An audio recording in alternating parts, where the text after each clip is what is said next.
Muy buenos días todavía, que en Colombia son las 11 de la mañana. Un saludo cordial. Quiero confirmar si me escuchan bien. Sí. Sí. Ok, damos gracias a Dios por este día, 15 de octubre. Y tal como Leticia ha comentado, vamos a darle continuidad al estudio de las obras de Pablo, concretamente prestando la atención al pensamiento paulino que nosotros encontramos plasmado en sus cartas. Entonces, vamos a compartir pantalla como es de costumbre y damos inicio a la temática de hoy, que básicamente consiste en, digamos, continuar un abordaje que estuvimos realizando el sábado anterior, pero que justo llegamos a la etapa final de la jornada y no lo pudimos redondear, no lo pudimos precisar bien. Entonces, con el objetivo de ubicarnos nuevamente, con el objetivo de engranarnos nuevamente con el estudio que vemos realizando, les comento someramente estos datos, a modo de resumen, ¿no? A modo de recordéis. El sábado anterior estuvimos planteando las siguientes ideas, que a la hora de estudiar las cartas de Pablo, nosotros nos encontramos básicamente con un orden canónico en nuestras Biblias, pero a la hora de estudiar, digamos, mucho más detenidamente, a la hora de estudiar académicamente, estudiar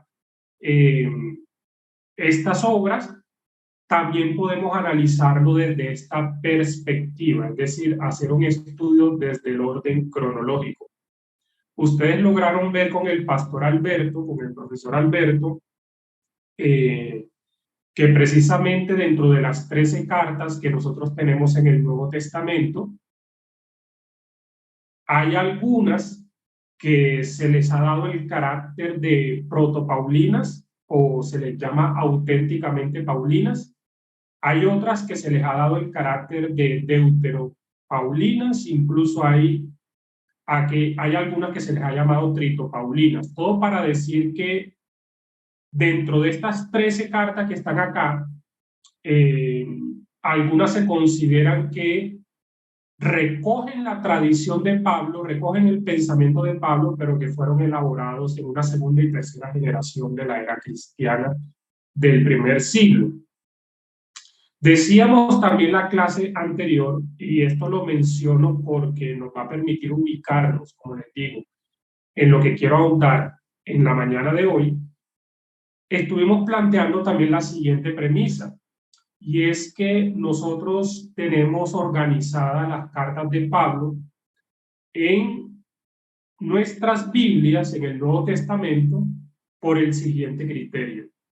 Y una vez más lo puntualizo, el criterio por el cual se ha organizado no obedece a que están puestas en el orden en que fueron redactadas, sino que con el objetivo de resumir y sintetizar podemos mirar nuevamente la nota que está en rojo en la parte final de este slide.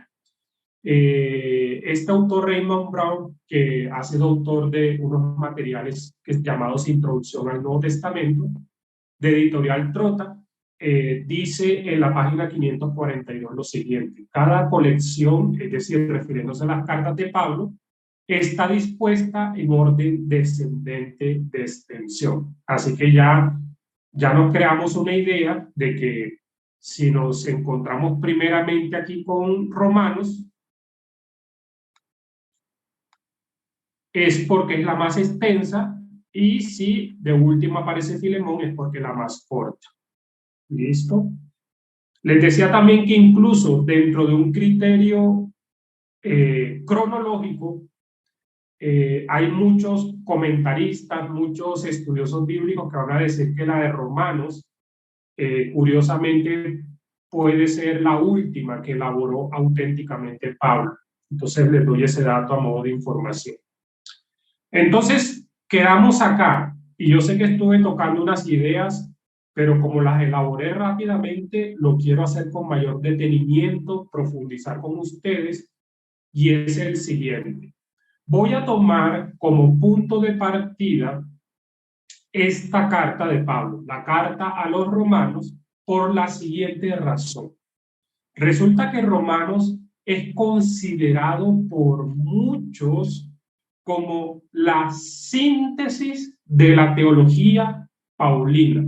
Una vez más, esta carta es considerada por muchos como la síntesis de la teología paulina. Por esa razón, la vamos a tomar hoy como punto de partida para estudiar el pensamiento, o podemos decir también la teología del apóstol Pablo. Antes, diciendo y señalando que para este desarrollo temático vamos a consultar textos bíblicos, dado que nos vamos a encargar de estudiar el pensamiento de Pablo. Ya hemos estudiado en clases anteriores como el trasfondo histórico, el trasfondo literario, pero ahora vamos a interactuar con la palabra de Dios de manera abundante. Así que en ese orden de ideas les voy a pedir también su apoyo, que estemos corroborando, que estemos consultando también los pasajes que yo les voy a citar, porque el objetivo es, digamos, poder corroborar los planteamientos que voy a hacer.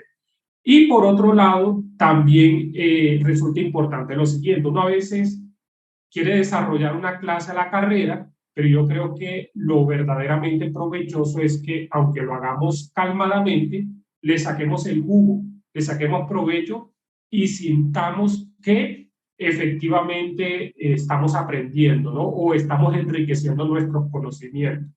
Por cierto, les voy a dar un dato bien interesante. Dentro de la cultura judía y dentro de los términos, las expresiones que en el idioma hebreo se utilizan para hablar de conocimiento, ¿saben qué significado tiene dentro de la cultura judía conocimiento? Conocimiento significa interiorizar la verdad que estamos estudiando o que se está compartiendo.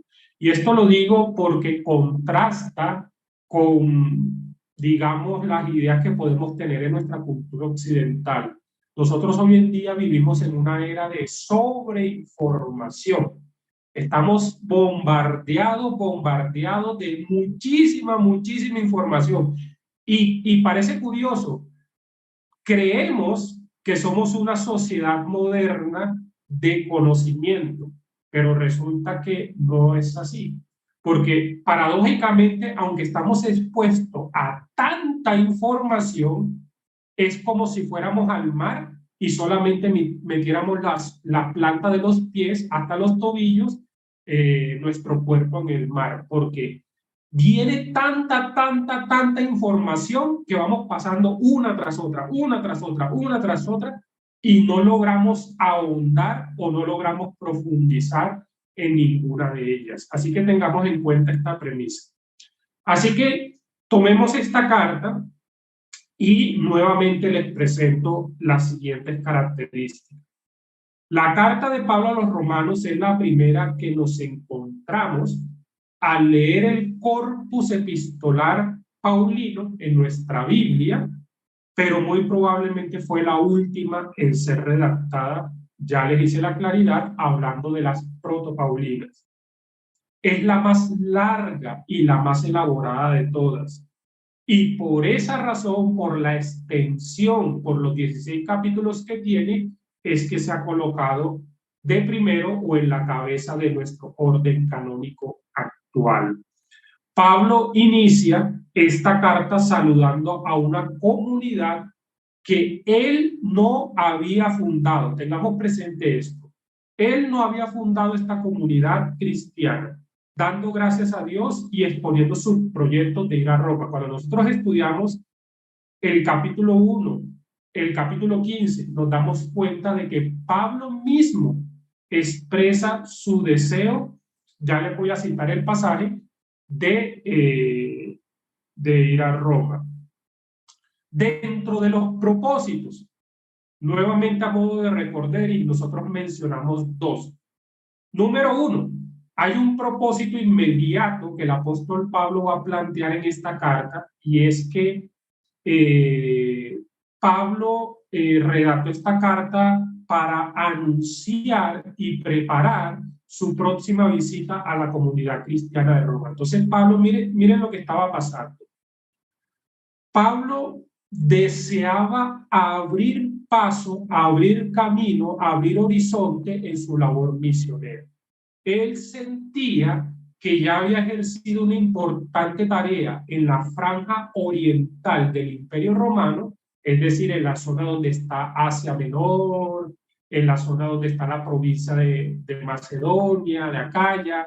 Él sentía que ya había cumplido una importante labor en esa región, pero él tenía un objetivo y tenía un empeño, y es que quería anunciar el Evangelio también en los confines de la zona occidental del Imperio Romano. Y por esa razón hay un pasaje que, vuelvo y les digo, podemos acudir a las Escrituras para corroborarlo, en Romanos capítulo 15, versículo 24 al 28, donde él incluso habla de su intención de llegar a España. Es decir, cuando él menciona esta intención, quiere decir que le está apuntando al extremo de la parte occidental del Imperio Romano. Si tiene como objetivo incluso llegar a España, Roma va a ser una escalada necesaria para poder llegar a ese lugar. Entonces les voy a leer el siguiente pasaje que les cité para corroborar lo que estamos diciendo. Romanos capítulo 15, versículo 24 al 28. Voy a leerlo desde el 23. Dice, pero ahora, no teniendo más campo en estas regiones y deseando desde hace mucho tiempo ir a vosotros, cuando vaya a España, iré a vosotros. Miren lo que dice, cuando vaya a España, iré a vosotros, pues espero verles al pasar y ser encaminados allá por vosotros una vez que haya disfrutado de vuestra compañía. Pero ahora voy a Jerusalén para ministrar a los santos, porque Macedonia y Acaya tuvieron a bien hacer una ofrenda para los pobres que hay entre los santos que están en Jerusalén. Bueno, y aquí vemos nuevamente que en el versículo 28 dice, así que cuando haya concluido esto, es decir, ese viaje que quiere hacer a Jerusalén para ayudar a los santos allá, y les haya entregado esta ofrenda, pasaré entre ustedes rumbo a España. Y sé que cuando vaya a ustedes, llegaré con abundancia de la bendición del Evangelio de Cristo. Entonces ese es el motivo inmediato.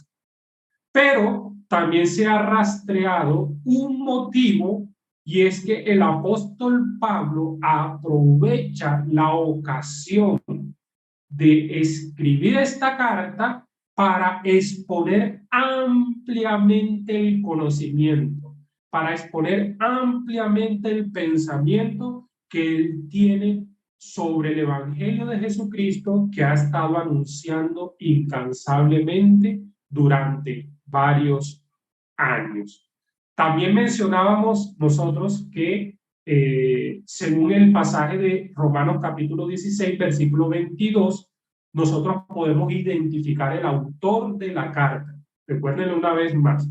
Y decíamos que era una costumbre y una práctica habitual que muchas personas, muchos autores, se valieran de un amanuense, se valieran de un secretario, se valieran de una especie de transcriptor para elaborar las cartas. Es así que, según Romanos capítulo 16, versículo 22, Tercio, un personaje llamado Tercio, quien aprovecha para mandar saludos a los creyentes que están en Roma, él mismo testifica que escribe esta carta. Y también decíamos que según el mismo capítulo 16, versículo 1 y 2, probablemente, muy probablemente, la persona que llevó la carta a la comunidad cristiana de Roma fue una diaconisa de la iglesia de Quincreas llamada Febe. Entonces el apóstol Pablo va a decir en el capítulo 16, si leemos los primeros versículos, va a decir que él recomienda a los cristianos de Roma que acojan bien a esta mujer y que le den toda aquella ayuda que ella necesite. Entonces, siendo así, debemos tener claro la siguiente estructura o el siguiente esquema de la carta de Pablo a los romanos. Uno cuando consulta, cuando mira diferentes comentarios bíblicos y obras, a veces uno nota que hay comentarios bíblicos, no lo digo para mal, ¿no? Que empiezan a plantear una estructura, un esquema de las cartas o de los textos que van a estudiar muy amplio, lleno, sobresaturado de divisiones y de subdivisiones. Me parece que eso a veces resulta muy complejo y no anima mucho para uno detenerse a estudiar. Así que como a mí me gusta ser muy práctico y muy concreto, quiero proponerles el siguiente esquema para que lo tengamos presente. ¿Por qué razón les propongo el siguiente esquema? Porque cuando uno estudia las cartas, cómo se elaboraban y se confeccionaban las cartas, básicamente ellas se encargaban de tener tres componentes básicos o tres partes o secciones básicas. En primer lugar, las cartas contenían una introducción, contenían un prólogo. ¿Y qué encontrábamos nosotros en ese prólogo o en esa introducción? Encontrábamos el nombre del autor, encontrábamos el destinatario o los destinatarios, porque hay algunas que están dirigidas a varias personas, a una comunidad como tal, así como hay algunas que están dirigidas a individuos. Y también nosotros encontramos dentro de ese prólogo o esa parte introductoria, encontramos un saludo, que por cierto, el apóstol Pablo va a utilizar una fórmula griega cuando va a decir gracia y paz, pero lo complementa con un saludo propiamente cristiano, que dice gracia y paz de parte de Dios nuestro Padre y del Señor Jesucristo. Entonces Pablo hace una combinación de elementos muy comunes de la cultura, pero le da ese toque y ese distintivo propiamente cristiano.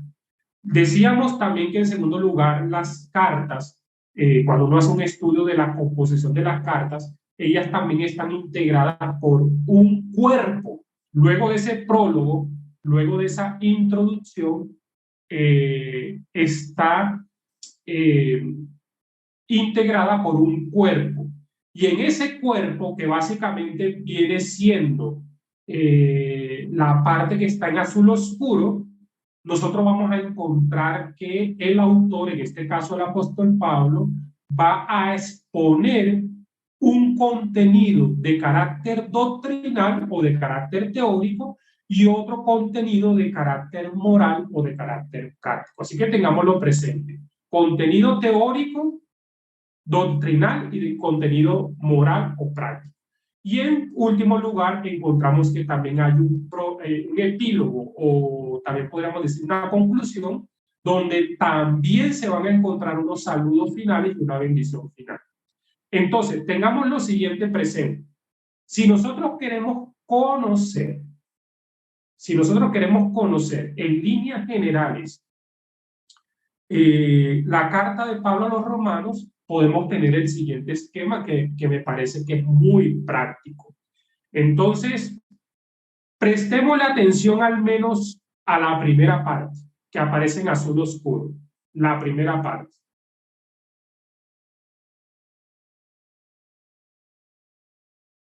Permítame un segundito acá, por favor.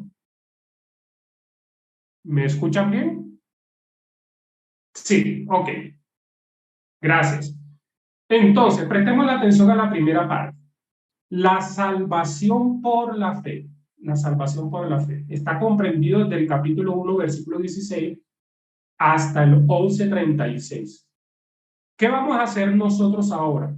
Vamos a seleccionar unos pasajes de Romanos y nos vamos a encargar de escarbar y y tratar de identificar el conocimiento que Pablo expone sobre la doctrina de la salvación.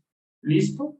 Que por cierto, cuando nosotros hablamos de este tema de la salvación, hay una serie de términos, una serie de conceptos que van a rodear a esta doctrina y que es muy importante analizarlas para así nosotros comprender cuál es el pensamiento paulino sobre la salvación. Siendo así, miramos los siguientes pasajes. Aquí lo coloco en dos versiones bíblicas, propiamente de nuestra casa, de las sociedades bíblicas, la Reina Valera contemporánea y en la Dios habla hoy. Y es particular hacer el contraste como lo cita lo uno y lo otro, porque más adelante les voy a hablar de un concepto de por qué hay unas diferencias a la hora de traducir este texto de una manera y de otra. Bueno, luego del prólogo, que ya yo les dije a ustedes que está básicamente del capítulo 1, versículo 1 al versículo 15, nosotros encontramos que el apóstol Pablo comienza planteando la tesis o la posición central de su carta. Y usted dirá, ¿cuál viene siendo entonces esa tesis, esa verdad central que Pablo va a exponer en Romanos? Aquí está.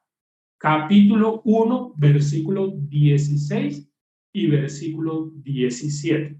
Voy a leerlo en la versión Reina Valera contemporánea, porque nuevamente lo que vamos a hacer es detenernos en aspectos particulares y lo vamos a empezar a desmenuzar.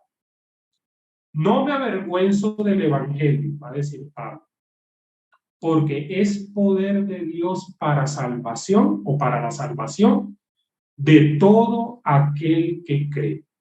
En primer lugar, para los judíos, pero también para los que no lo son. Porque en el Evangelio se revela la justicia de Dios. Dice que de principio a fin es por medio de la fe, tal como está escrito, el justo por la fe vivirá. Y aquí el apóstol Pablo está citando un texto de Habacuc. Entonces, ¿qué va a hacer Pablo si esta viene siendo la tesis o la verdad central de su carta? Lo que va a hacer el apóstol del Señor es, a lo largo de los 16 capítulos, a lo largo de toda la carta, se va a encargar de afirmar y argumentar sobre el planteamiento que expone en estos dos versículos que encontramos allí. Entonces, siendo así, yo les planteaba a ustedes la clase anterior, el sábado anterior, dos preguntas básicas, que las utilizo de modo retórico para así empezar a entrar más y más en el estudio del tema. Las dos preguntas básicas son las siguientes. Número uno, ¿cuáles son los aspectos esenciales del Evangelio que Pablo presenta? O sea, si nosotros tratamos de, o queremos hacer un intento de sistematizar, identificar unos puntos esenciales sobre qué es el Evangelio según Pablo, qué componentes tiene este Evangelio según Pablo, qué podríamos decir a la luz de Romanos. Y en segundo lugar, qué se entiende por la justicia de Dios dentro de las cartas paulinas. ¿Listo? Tengamos presente lo siguiente. Si nosotros tomamos la primera pregunta, que básicamente tiene que ver con identificar características o aspectos esenciales del Evangelio de Dios según Pablo, podríamos decir lo siguiente a la luz de Romanos capítulo 1. Podrían ir a sus Biblias. Podríamos decir que este Evangelio anunciado por Pablo ya había sido anunciado, ya había sido prometido con anterioridad. Y este planteamiento, digámoslo así, esta premisa va a ser sumamente importante dentro de la argumentación que va a hacer Pablo porque lo vamos a ver más adelante, cómo Pablo trata de presentar el hecho de que él no predica sobre ideas inusitadas, es decir, él no predica sobre ideas que apenas está sacando debajo de la mano, ¿no? Sino que él, su pensamiento lo va a hundir las raíces de su pensamiento en las Sagradas Escrituras, porque precisamente el Evangelio representa el cumplimiento de lo que ya había sido prometido en las Sagradas Escrituras. Entonces, siendo así, ustedes lo pueden corroborar más en sus casas. Si leemos el capítulo 1, versículo 1 hasta el 4, nos vamos a dar cuenta de unas características muy bonitas y muy especiales. Que este evangelio ya había sido prometido, que este evangelio se refiere concretamente a la persona de Jesucristo, y a que es importante que el matiz particular del pensamiento paulino va a ser la muerte y resurrección de Jesucristo. Esos componentes.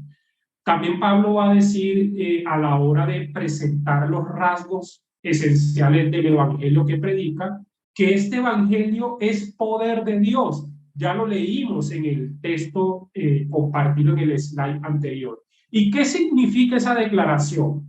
Si nosotros ahora queremos por un momento detenernos y tratar de precisar, ¿qué significa esa declaración cuando dice es poder de Dios? Significa que el evangelio tiene la capacidad, cuando dice es poder, es sinónimo de que el evangelio tiene la capacidad de hacer efectiva la salvación de Dios en las personas que lo acogen con fe. Tiene esa capacidad. Y también este evangelio anunciado por Pablo está destinado para ser compartido a todas las personas. Siendo así, voy a mencionar y ya pasando a la segunda pregunta, voy a compartir este texto. Nosotros lo leímos la vez pasada en la Reina Valera, pero aquí lo voy a leer en la traducción lenguaje actual. La segunda pregunta viene siendo, ¿qué es la justicia de Dios? Porque en Romanos 1, 16 y 17, concretamente en el versículo 17, dice que en el Evangelio la justicia de Dios se revela por fe y para fe. Entonces tengamos lo siguiente presente. Para Pablo, o dicho de otra manera, para que nosotros podamos entender bien la doctrina de la salvación, tal como la expone Pablo, hay una serie de términos, hay una serie de conceptos que nosotros debemos analizar para poder entender bien su pensamiento. ¿Cuáles vienen siendo esos conceptos? Pablo va a utilizar de manera frecuente, y eso lo va a hacer sobre todo en Romanos y en Gálatas. Sobre todo en Romanos y en Gálatas nosotros vamos a encontrar las siguientes expresiones que les voy a mencionar. Justicia de Dios, justificación, justo, ¿verdad? Esa combinación de palabras, justos, justicia, justificación, van a ambientar y van a rodear a este concepto grande de salvación, de tal modo que para poder entenderlo necesitamos puntualizar. Así que en primer lugar, pensemos lo siguiente. ¿Qué es la justicia de Dios? ¿Qué es la justicia de Dios? Este es un tema bien interesante porque, por cierto, el pueblo de Israel en la trama del Antiguo Testamento va a reflexionar mucho sobre este concepto de la justicia de Dios, y de alguna manera esto les va a generar muchas inquietudes y muchas preguntas al pueblo de Israel en la antigüedad, por la siguiente razón. Porque si nosotros nos damos cuenta, incluso en el día de hoy, cuando nosotros utilizamos la palabra justicia de Dios, nos encontramos de manera paradójica con el hecho de que en este mundo y en la historia de la humanidad pareciera que no es la justicia la protagonista de la historia, sino que es todo lo contrario, es la injusticia. Vemos un mundo plagado de maldad, de injusticia, vemos un mundo donde el hecho de ser justo y el hecho de ser santo no significa de que estemos exonerados de padecer injustamente el mal del mundo. Así que esto generó unas grandes inquietudes en el pueblo de Israel, porque ellos en su teología, en un primer momento de su historia, estaban muy fundamentados en el concepto de la doctrina de la retribución, ¿no? Es decir, que por obedecer la ley me va bien en la vida y por desobedecer la ley me va mal. Bendición y maldición como resultado de obedecer y desobedecer. Y no quiere decir de que esto sea falso, no quiere decir que no haya bendición por obedecer o que hayan consecuencias negativas por desobedecer. Lo que sucede es que el pueblo de Israel cayó en un determinismo. ¿Qué significa eso en un determinismo? De que consideró de que siempre debía ser así. Entonces eso generó que cuando ellos empezaran a ver su historia en términos individuales y en términos comunitarios como Israel, empezaron a decir, pero ¿dónde está esa justicia de Dios? ¿Dónde está esa justicia de Dios que tanto nos hablaron los profetas, que nuestras mismas sagradas escrituras están?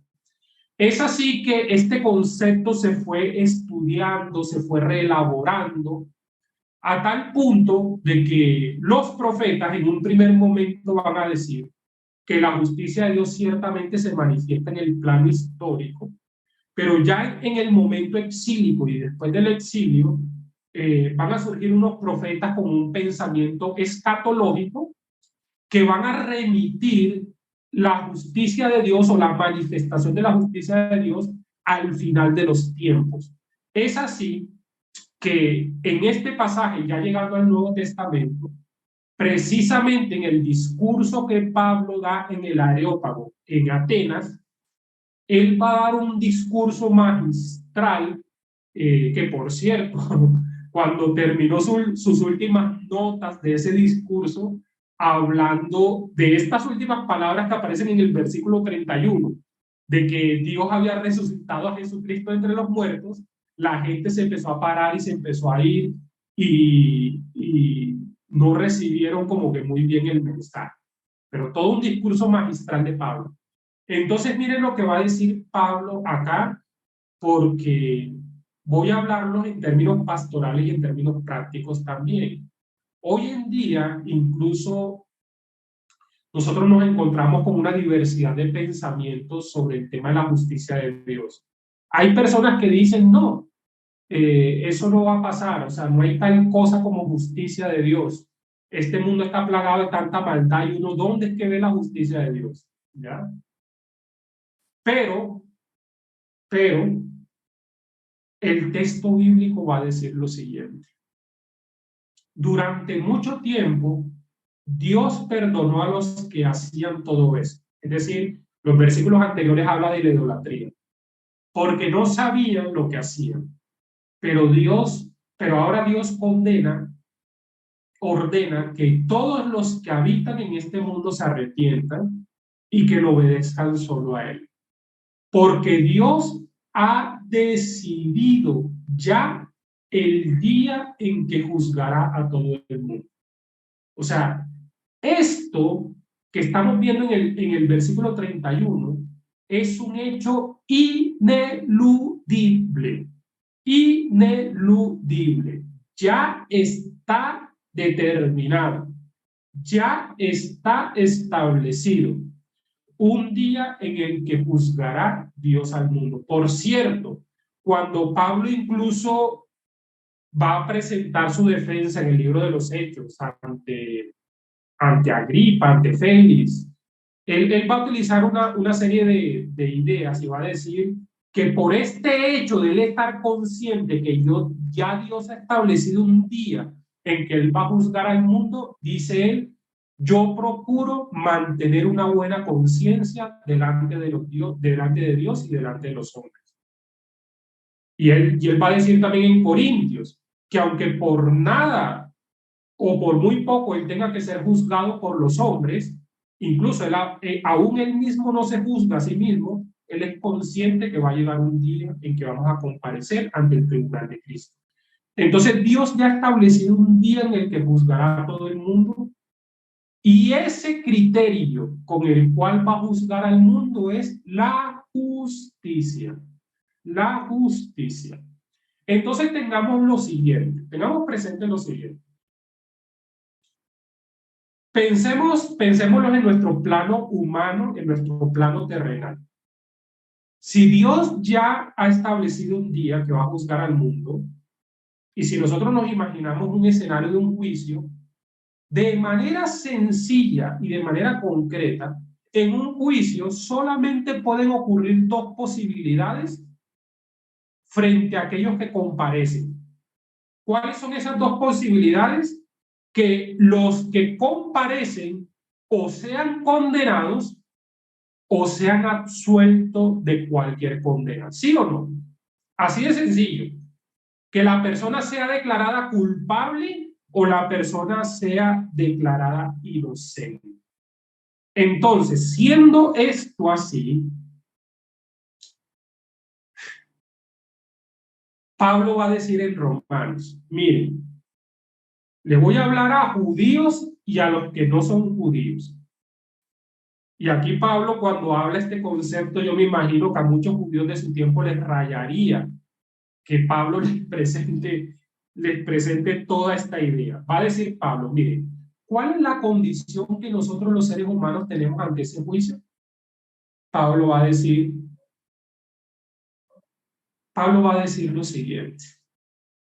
Él mismo está utilizando preguntas retóricas y va a decir, ¿quiere decir todo esto que nosotros los judíos somos mejores que los demás? Claro que no. Como ya les dije, seamos judíos o no lo seamos, todos somos pecadores. Imagínense por un momento que el pueblo judío se siente como un pueblo elegido por Dios y que este hombre, Pablo, lo que está haciendo es equiparar a los judíos y a los no judíos en el mismo rasero, ¿no? En la misma categoría, diciendo, mire, si nosotros nos queremos examinar y analizar cuál es nuestra condición ante el juicio de Dios, todos somos pecadores. Todos somos pecadores. Entonces, según Romanos capítulo 3, versículo 9 al 12, no hay justo ni aún uno, y esto significa de que nadie tiene excusa ante el juicio de Dios. Pablo también, si nosotros leemos el capítulo 1, versículo 18 en adelante, Pablo va a establecer un contraste entre la justicia de Dios y la injusticia del ser humano. Y la injusticia del ser humano. Entonces, la situación en la que se encuentra el ser humano frente a la justicia de Dios, ¿cuál es? Condenado. Condenado. Va a decirlo ese famoso pasaje de Romanos, ¿no? Capítulo 3, versículo 23. Por cuanto todos pecaron y están destituidos de la gloria de Dios. Entonces, ¿cuál es la condición? Condenados.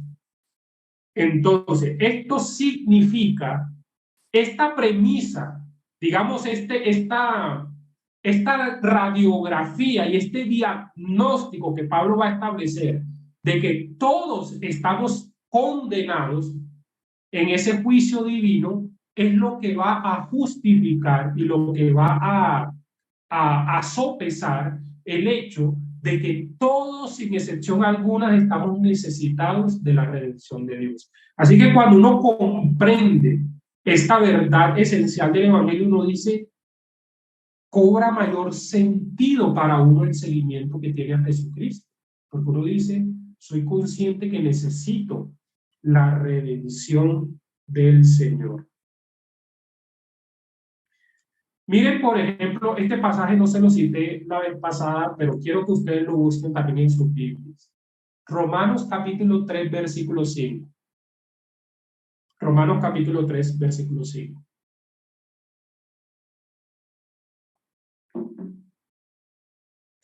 Y si nuestra injusticia, perdón, hace resaltar la justicia de Dios, ¿qué diremos? ¿Será injusto Dios al dar el castigo? Hay personas, hay personas que tienen un concepto muy equivocado del carácter de Dios. Hay personas que dicen, no, Dios es amor y eso no va a pasar tal cosa, de que va a haber condenación, de que va a haber un juicio condenatorio. Miren, se los estoy citando en la misma Biblia. Y si ustedes lo quieren corroborar también, hay un pasaje de Pablo que va a decir lo siguiente. Se lo cito por cuestión de tiempo. Romanos capítulo 11, versículo 22 en adelante. Voy a leerlo desde el 22 hasta el 24.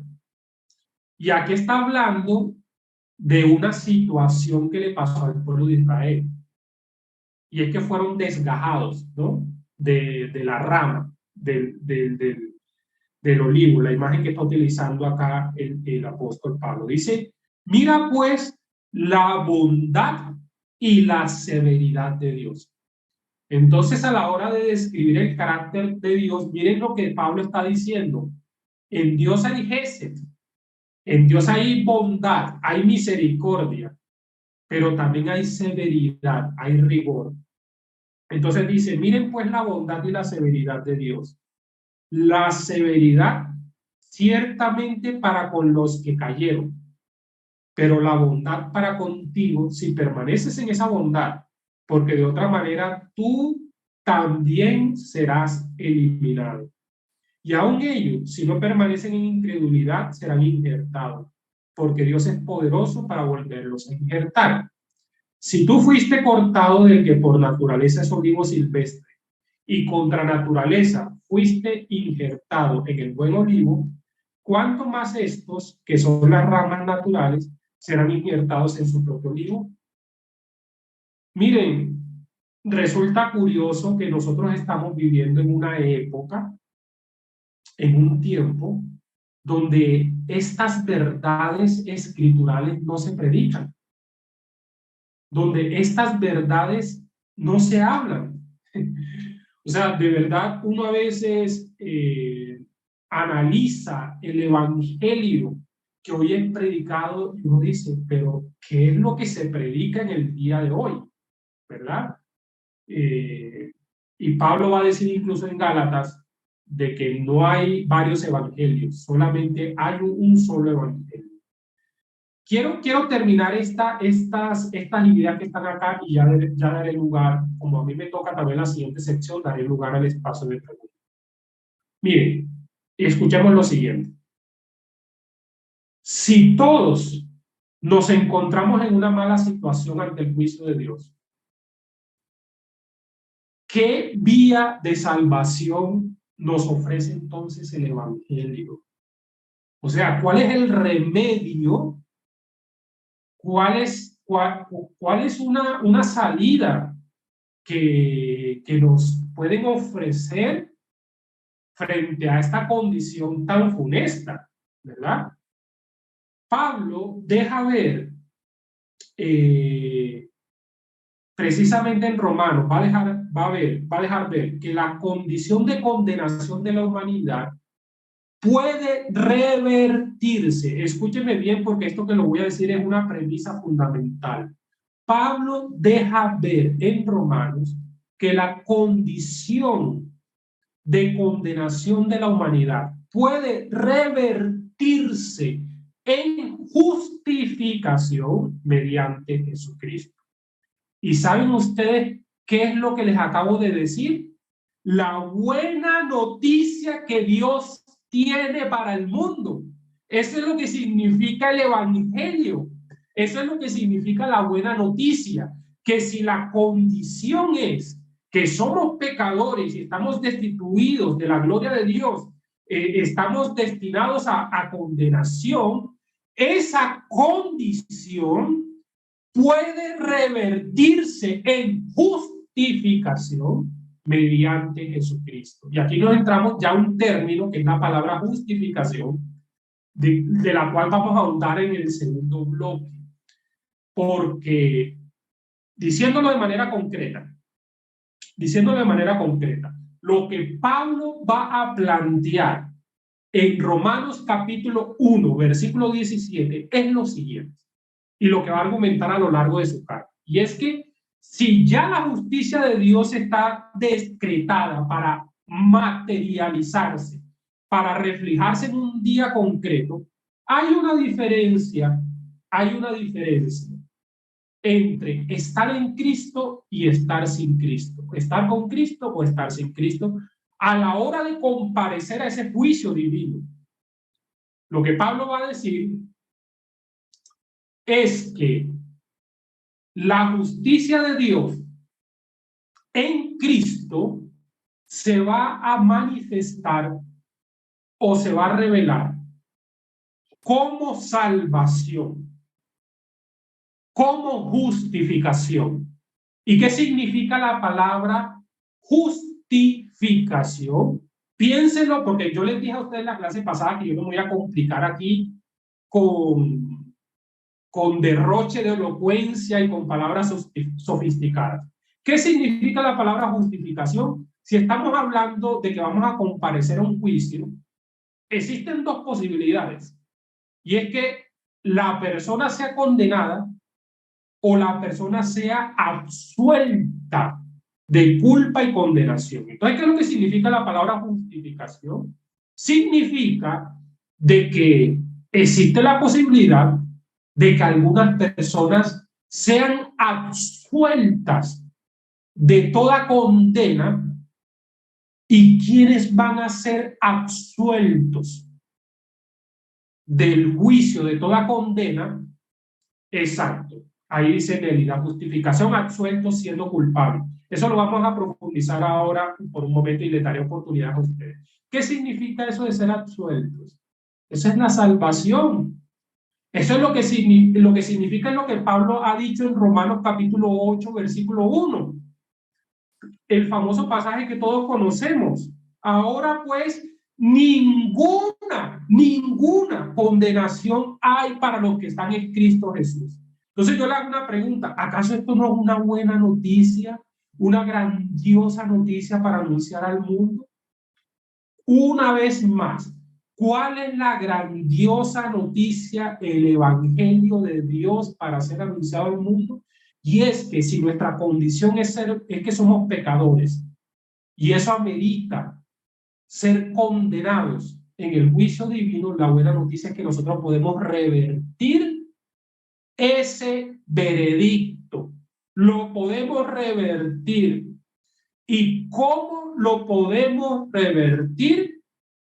Va a decir el apóstol Pablo, todo aquel que cree en el Salvador Jesucristo, en el Redentor Jesucristo, va a pasar de una condición de condenación a justificación, que no es nada más y nada menos absuelto de la condena que se pueda emitir en ese juicio divino. Entonces, siendo así, voy a dar lugar a la sección de preguntas. No sé si Leticia o alguien está coordinando el tema tecnológico. Puede levantar su mano virtual y le daremos lugar a su participación.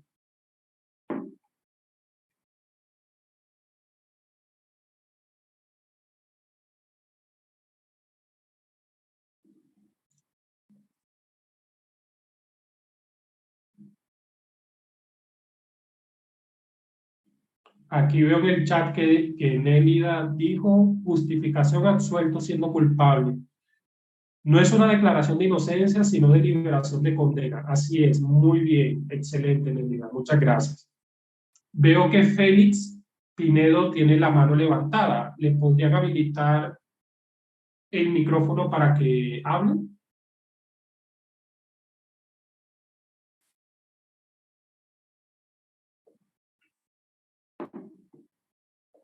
Ve Félix, ahí ya varios. Jorge Gómez también.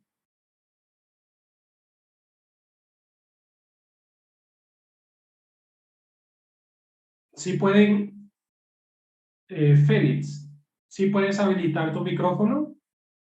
Sí, profesor, gracias. Ya puedo. Ok, te escuchamos. Gracias. Muy buena clase, profesor, como siempre. A la, pre- Gracias. la justicia de Dios, como dice ahí. Yo sé que ustedes a veces no quieren opinar en base a doctrina y no está haciendo algo de literatura, pero es en Cristo y sin Cristo. En Cristo se sobreentiende permanencia, se sobreentiende perseverar la salvación con temor y temblor. O salvo una vez, lo acepté y ya soy salvo siempre. Gracias, profesor.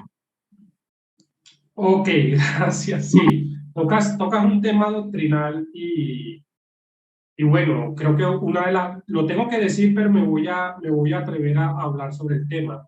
Pues una de las políticas que las Sociedades Bíblicas Unidas tiene a la hora de brindar estas capacitaciones es por respeto a la variedad de público que tenemos, ¿no?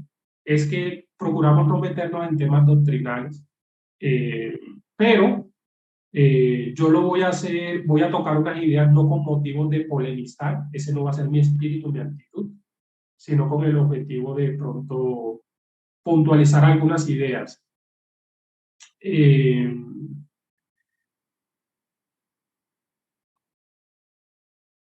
Debemos nosotros tener presente lo siguiente. Eh, este tema este tema, es que acá hay unas precisiones que yo tengo que decir y le pido a Dios que me ayude para tratar de decirla de buena manera.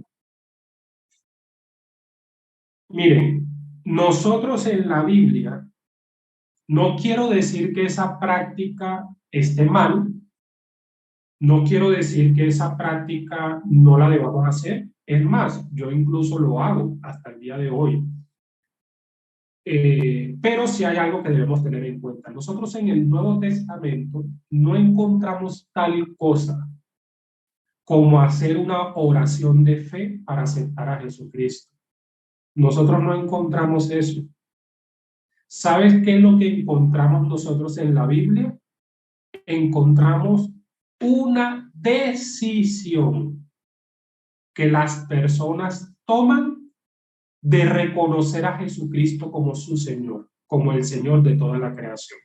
Y esto es una premisa diferente. ¿Por qué razón? Porque, vuelvo y lo digo, no es que esté mal, pero si uno da la impresión de que con que una persona haga una oración de fe, pues eso ya es contundente para reafirmar su salvación, ocurre lo siguiente. Y es que a muchas personas se le ponen a hacer oraciones de fe y la persona ni siquiera está consciente de lo que está diciendo.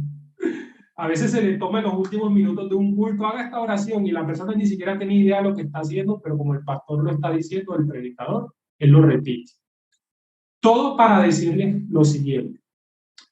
Si nosotros queremos analizar en términos teológicos, en términos técnicos, lo que significa una conversión, que el profesor Alberto incluso en la clase anterior les habló de que dentro de la tradición hebrea existe la palabra teshuvah, que la palabra teshuvah es como un retorno a Dios. Eh, Debemos entender lo siguiente, que lo que nosotros entendemos en el ámbito cristiano por conversión debe ser un hecho consciente del ser humano y debe estar fundamentado al menos con una noción básica de la decisión que la persona está tomando, de la decisión que la persona está tomando. Y lo que nosotros encontramos en la Biblia es que a la hora que una persona se encara frente al Evangelio, la persona toma dos posibles decisiones. O acepta ese anuncio y como resultado decide reconocer el señorío de Cristo y todo lo que eso implica, reconocerlo como Señor, o no lo acepta. Entonces, allí viene, hermano, toda una serie de, yo pienso que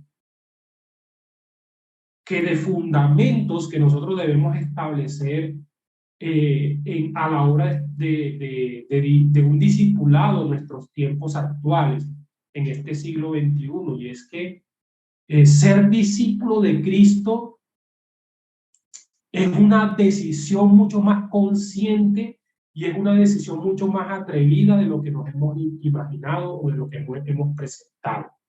Yo pienso que a veces hemos abaratado un poco, hemos suavizado un poco el evangelio como para quererle caer bien a la gente, pero el apóstol Pablo dice, si yo en Gálatas lo va a decir, si yo le quisiera caer bien a la gente, no sería discípulo de Cristo, no sería un apóstol de Jesucristo.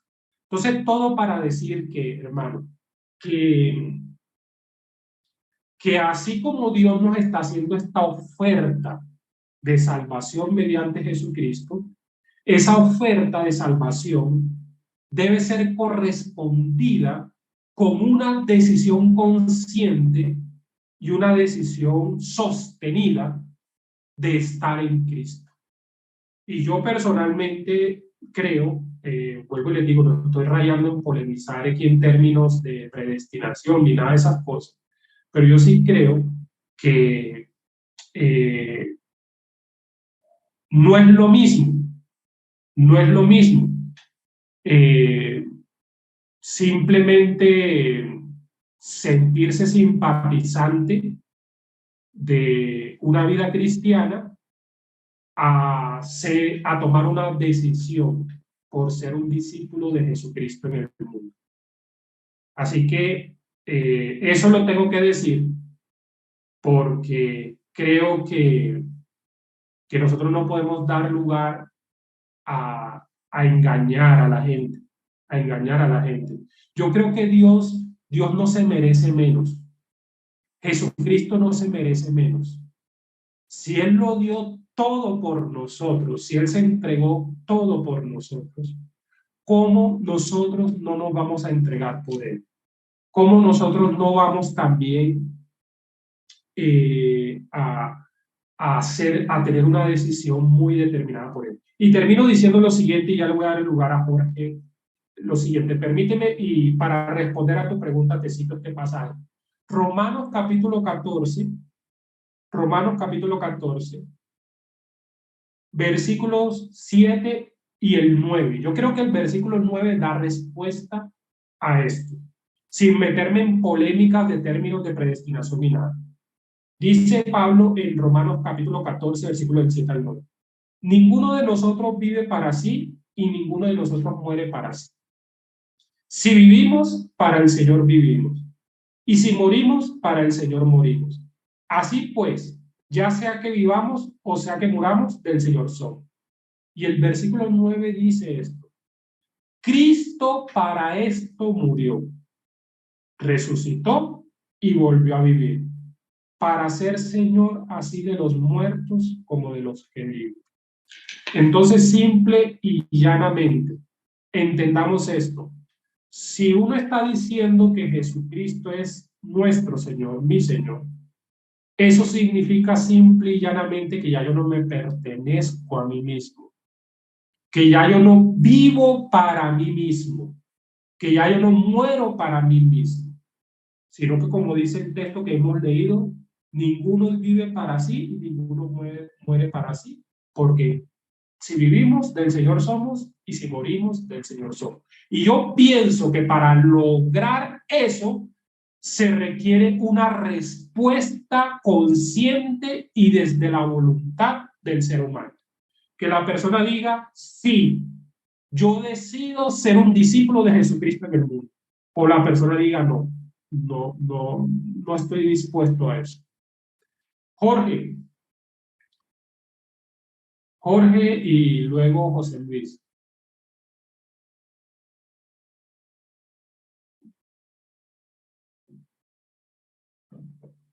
Creo que no le... Sí, ya. sí, profe. El caso de Romanos se ve que es una de las epístolas que, digamos, han sido, según los críticos, dicen que ha sido escrita mucho, o sea, después de casi la mayoría de las cartas, ¿no? Entonces la pregunta es si el tema de la salvación que muestra Pablo, digamos, es el ABC del cristianismo. ¿Por qué no, este, digamos, explicó esto en las primeras cartas, ¿no? Y después fue desarrollando su teología, ¿no? ¿O es que recién Pablo, cuando escribe a los romanos, tiene una visión completa de lo que es el cristianismo? Bueno, gracias. Interesante tu pregunta, Jorge. Bueno, algunos van a decir que la primera carta que escribió Pablo fue a los tesalonicenses. Y si ustedes recuerdan algo que incluso el profesor Alberto les dijo en una de sus clases, las cartas deben ser consideradas escritos de carácter ocasional. ¿Qué significa eso? Que Pablo de manera concreta va a escribir a Corinto, va a escribir a la comunidad cristiana de Éfeso, a las diferentes comunidades cristianas, para satisfacer o responder a una necesidad concreta que surge en esa comunidad. Por ejemplo, si uno lee el capítulo 1 de la carta de Pablo a los Corintios, uno va a ver que en el capítulo 1 va a decir Pablo, yo me he enterado por los de Cloé que entre ustedes hay divisiones. O sea, y él empieza a tocar un tema de la división y empieza a tocar un tema en el capítulo 3 de que son niños en Cristo, son inmaduros en Cristo, pero él no lo está diciendo simplemente porque quiere elaborar una obra solamente teórica, donde él especula filosóficamente sobre las doctrinas cristianas, no, sino que son escritos que surgen como resultado de responder a necesidades concretas de la comunidad. Es así que vemos en el capítulo 15, por ejemplo, que habla de la resurrección de los muertos. Y lo que él va a decir es que él se ha enterado también de que hay algunos que no creen en la resurrección de los muertos. Entonces Pablo lo que va a decir es, si alguno no cree en la resurrección de los muertos, entonces Cristo tampoco resucitó, apaga y vamos, ¿no? Todo esto para decirte que si nosotros no vemos ese despliegue sistemático o más amplio del pensamiento de Pablo sobre la salvación en otras cartas, se debe probablemente a dos razones. En primer lugar, porque Pablo lo que quiere hacer de manera concreta es simplemente responder a las necesidades que hay en medio de la comunidad cristiana a la que le está escribiendo. Entonces, si en Tesalónica habían inquietudes sobre la parucía, la venida del Señor, Pablo lo que va a hacer es escribir sobre ese tema. Si en Corinto hay la necesidad sobre el tema de la resurrección, Pablo va a tocar ese tema en su cara. Pero lo que va a ocurrir con Pablo en relación a la carta a los romanos es que como él sabe que este lugar es central, es medular en el Imperio Romano, y la comunidad cristiana es una comunidad representativa, precisamente por estar en la capital del Imperio Romano, es como él decir, esta carta va a ser sumamente visible, no va a pasar desapercibida, va a ser notoria. Yo voy a aprovechar también para exponer de manera amplia el pensamiento que tengo sobre el Evangelio y sobre la salvación. Entonces, básicamente te lo diría por las siguientes razones.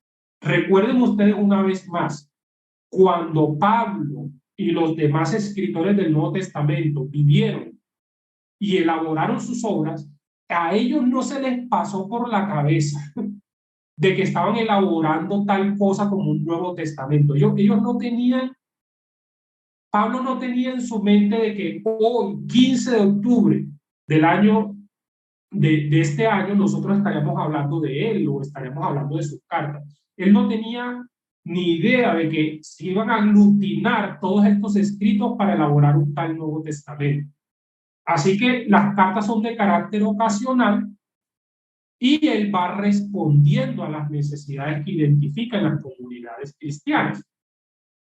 Pero también podríamos decir que a medida que él va ejerciendo su labor misionera, él también va ganando una experiencia, va madurando mucho más su pensamiento cristiano y eso le va a permitir a él, con mayor propiedad escribir lo que escribe en Romanos. Lorenzo.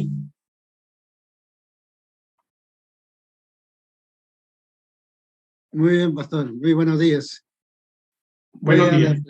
Me voy a la pregunta que llama para poder ahorrar el tiempo, ¿no? Dice así la pregunta: ¿cuál es el mensaje más importante de los evangelios? La otra pregunta es: ¿cuáles son los 3 elementos de la salvación? Esa me pregunta, pastor. ¿Cuáles son los qué, perdón? ¿Cuáles son los 3 elementos de la salvación? Los 3 elementos de la salvación. Bueno, es que las preguntas son bastante genéricas, ¿no? Son bastante amplias. Yo diría, podríamos hablar de los elementos de la salvación, cuáles son los requisitos, digamos, que se piden para obtener la salvación, y aquí estamos viendo que es la fe, ¿verdad? De parte del ser humano, lo que se pide es la fe, una fe entendida como fidelidad también, ¿no? Como una aceptación, pero también como fidelidad. También el elemento de reconocer que solamente la salvación se adquiere por medio de Jesucristo. Eso es medular en el Nuevo Testamento y eso va a ser medular en Pablo. Y hay otro elemento que también quiero mencionar y es el siguiente, que ya voy a dar lugar, sí, exacto, ahí Eduardo dice también unas ideas en su nota, y es que eh, este evangelio, dentro de este evangelio, nosotros debemos identificar que solamente Dios es el justo y Él es quien justifica. Entonces, por cuestión de tiempo, esto lo voy a ahondar en la segunda premisa. Yo sé que muchas más personas levantaron la mano, pero permítame y desarrollo lo que tengo que plantear a continuación. Es necesario exactamente es la conciencia de pecado. Muy bien. Entonces podemos mencionar varias cosas. ¿Listo? Entonces seguimos acá. Porque yo te voy a dar respuesta, Lorenzo, por lo que voy a plantear a continuación. Ya les voy a dar lugar a Antonio y a varias personas que están aquí.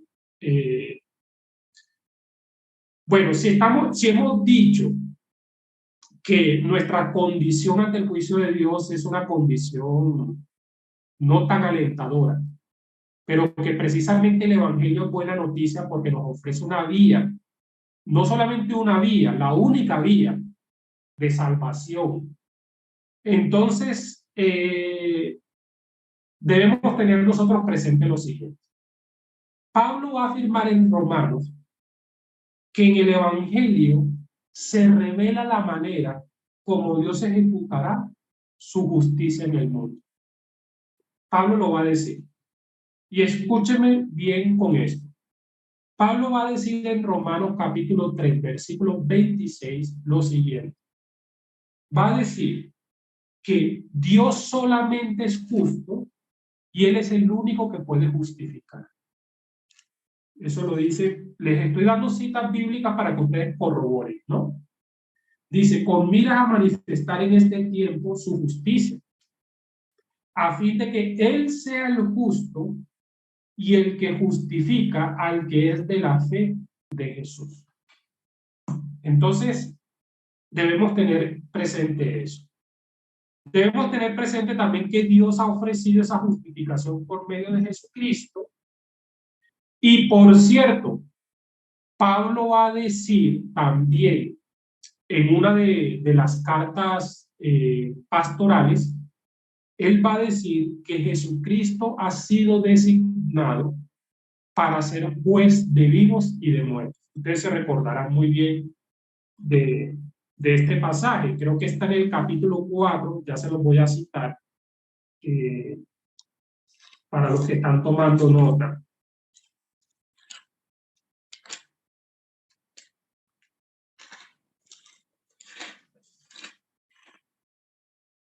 Sí. Segunda Timoteo, capítulo 4, dice, te suplico encarecidamente delante de Dios y del Señor Jesucristo, que juzgará a los vivos y a los muertos. Que juzgará a los vivos y a los muertos. Entonces, tengamos presente lo siguiente.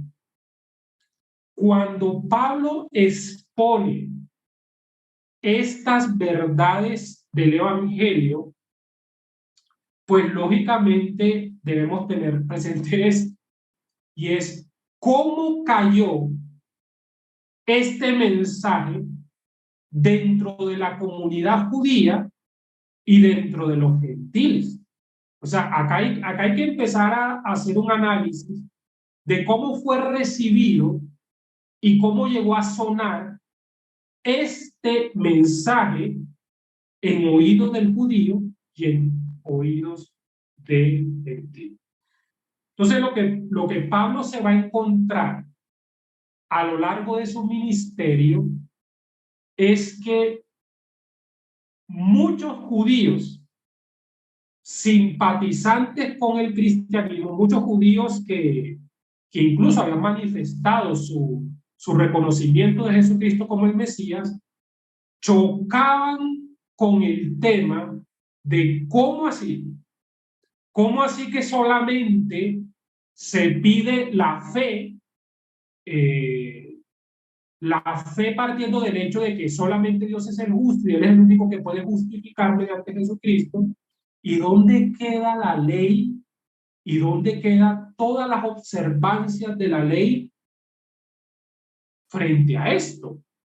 Entonces Pablo se va a encargar de hacer lo siguiente. Escúchenme bien. Yo quiero invitarles a que vayamos al capítulo 4 ahora de Romanos. Capítulo 4. Y Pablo va a decir, yo me estoy encontrando con una serie de oposición, incluso con una serie de acusaciones, sobre todo en el ámbito judío, de que yo estoy distorsionando la verdad del mensaje de Dios.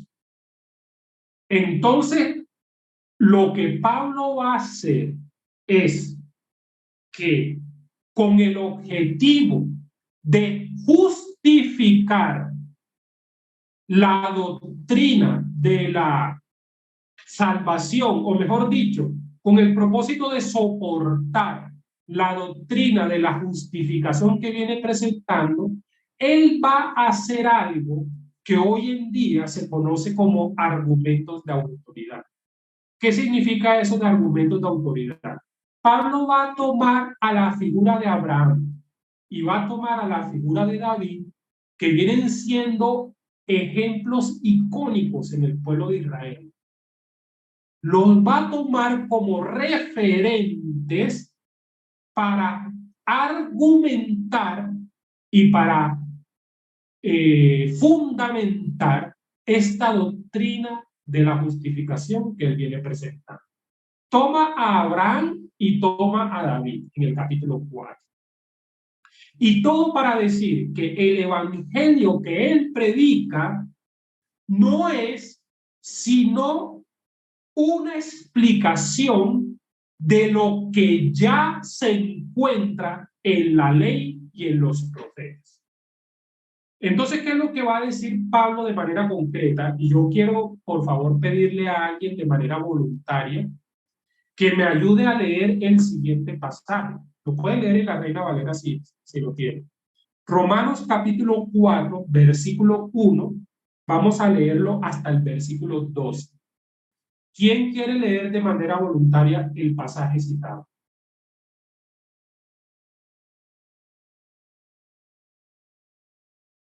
Puede levantar su mano. ¿Ninguno? Ah, bueno, aquí ya veo que varios. Leticia, te doy lugar para que tú elijas quién me puede ayudar.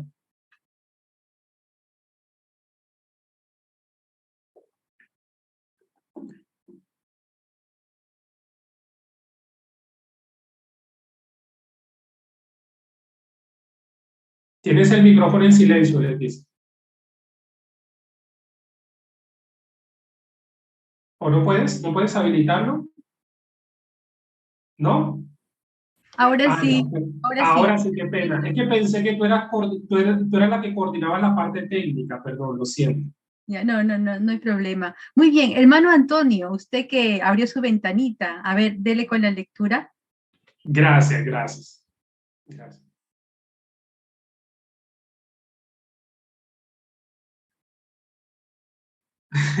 Correcto, sí. Romanos capítulo 4, versículo 1 al 12.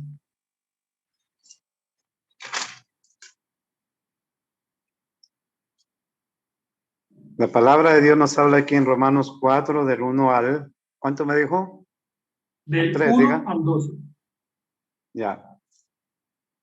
¿Qué pues diremos que halló Abraham, nuestro padre, según la carne? Porque si Abraham fue justificado por las obras, tiene de qué gloriarse, pero no para con Dios. Siga. Hasta el 12, hasta el 12. Ya. ¿Por qué? Dicen las Escrituras, creyó Abraham a Dios y le fue contado por justicia. Pero ¿qué obra? No se le cuenta el salario como gracia, sino como deuda. Mas al que no obra, sino cree en aquel que justifica al impío, su fe le es contada por justicia. Como también David habla de las bienaventuranzas del hombre, a quien Dios atribuye justicia sin obras, diciendo, bienaventurado aquellos cuyas iniquidades son perdonadas y cuyos pecados son cubiertos. Bienaventurado es el varón a quien el Señor no culpa de pecado. Abraham, el 9 dice, pues está bienaventuranza solamente para los de la circuncisión o también para los de la circuncisión. Porque si decimos que a Abraham le fue contado la fe por justicia, ¿cómo fue contada? Estando la circuncisión o la incursión, no de la circuncisión, sino de la incursión. Y recibió la circuncisión como señal, como sello de la justicia de la fe que obtuvo el Estado aún incircunciso, para que fuese padre de todos los creyentes no circuncidados, a fin de que también la fe se les sea contada por justicia, y padre de la circuncisión, por los cuales, para los que no solamente son de la circuncisión, sino también siguen las pisadas de la fe que tuvo nuestro padre Abraham antes de ser circuncidado. Muchas gracias, hermano Antonio. Muchas gracias. Ahí vemos como una especie de trabalengua entre circuncisión e incircuncisión, no importa. Pero yo sé que si lo leemos con mayor detenimiento, es más, creo yo que con el simple hecho de escuchar la lectura y mirar la lectura en el contexto de la clase de hoy, wow, cobra sentido muchas de las cosas que estamos diciendo. Una vez más, Pablo está aquí haciendo uso de un argumento de autoridad, porque a Pablo se le acusa en su tiempo como que él está sacando una enseñanza debajo de la manga y lo que quieren saber los judíos es, ¿de dónde estás sacando tú esto? ¿De dónde estás sacando tú esto de igualarnos a judíos y a gentiles y decir que todos somos pecadores?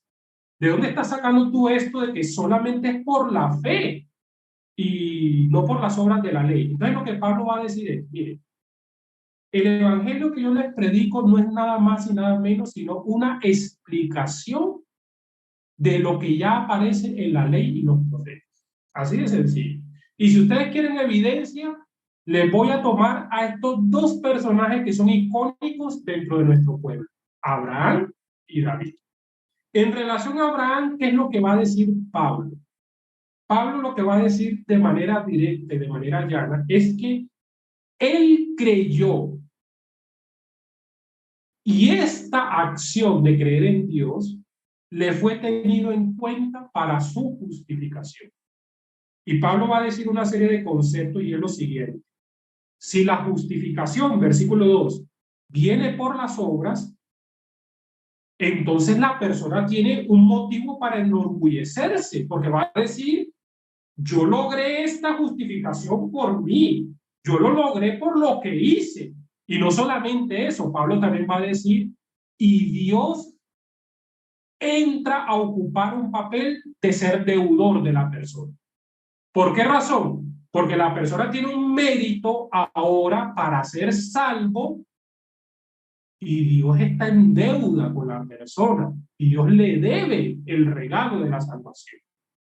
Pero en el versículo 3 dice que Abraham creyó a Dios y le fue contado por justicia. Dice el 4 que el que trabaja no se le cuenta el salario como un regalo, sino como una deuda, como una deuda. Y Pablo también va a argumentar, solamente por citar este capítulo 4, lo siguiente. ¿Cuándo le fue dicho a Abraham que su fe le fue contada por justicia? ¿Cuándo? ¿Cuando se había circuncidado o todavía no estaba circuncidado? Entonces lo que Pablo va a argumentar es que esa respuesta divina, ese testimonio divino a Abraham le fue otorgado antes de ser circuncidado. Y en el versículo 11 dice, y recibió la circuncisión después, como una señal, como un sello de la justicia de la fe que tuvo cuando aún no había sido circuncidado. ¡Wow! Yo me imagino a los judíos de su tiempo diciendo, Pablo, Pablo, por favor, ¿tú qué estás haciendo? Ay, Pablito, ¿cómo nos estás cambiando? ¿Cómo nos estás trastocando todo el pensamiento que dentro del ámbito del judaísmo teníamos? Y por esa razón, Pablo fue perseguido ampliamente en su ministerio. Pero miren, ya para ir sintetizando esta idea, esta premisa y avanzar en otra, lo que va a decir en el capítulo 4, versículo 6, ya hablando de David. Por eso también David habla de la bienaventuranza del hombre a quien Dios atribuye justicia sin obras, diciendo, bienaventurado aquellos a cuyas iniquidades son perdonadas y cuyos pecados son cubiertos. Bienaventurado el hombre a quien el Señor no culpa de pecar. ¿Saben ustedes qué es lo que Pablo va a decir de manera central en este apartado que estamos analizando? Lo que dice el versículo 5. Pero al que no trabaja, sino cree en aquel que justifica al impío, su fe le es contada por justicia. Entonces, ¿qué dijimos nosotros en el capítulo 3, versículo 26? Que solamente hay uno justo y solamente ese que es justo es el que justifica. Así que me voy a meter en otro tema. Porque este tema también está relacionado con querer estudiar el tema de la gracia de Dios, ¿no? El tema de la gracia de Dios. Y yo se lo voy a plantear con una pregunta retórica de la siguiente manera. Porque yo creo que aquí es donde surgen malos entendidos en la doctrina cristiana. Cuando una persona escucha o lee que la salvación se recibe mediante la fe sin obras, es lo mismo que le pasó a Pablo, que lleva a decir, o sea que yo puedo vivir de cualquier manera y eso no afecta para nada y eso no importa. No. Lo que Pablo está queriendo decir es lo siguiente, y se lo voy a plantear con esta pregunta. ¿Tú por qué razón crees que hasta el día de hoy has logrado perseverar en el camino de Dios? Te voy a presentar dos alternativas.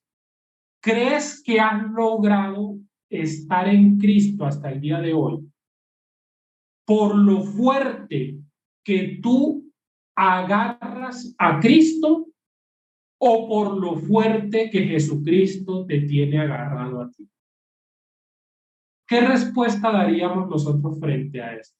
Una vez más, de pronto acá hay personas que dicen, yo llevo 10 años de vida cristiana. Otras personas dicen, no, yo llevo 20 años de vida cristiana. Otra persona puede decir, no, yo desde pequeño soy cristiano. Y otra persona puede decir, yo apenas llevo 2 añitos de vida cristiana. La pregunta viene siendo la siguiente. Si has logrado durar, perseverar el tiempo que has durado, ¿por qué razón crees que lo has conseguido?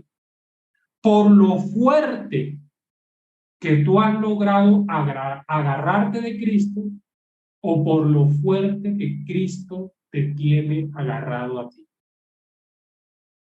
Pues la gracia de Dios lo que significa es lo fuerte que Dios te tiene agarrado a ti y a mí.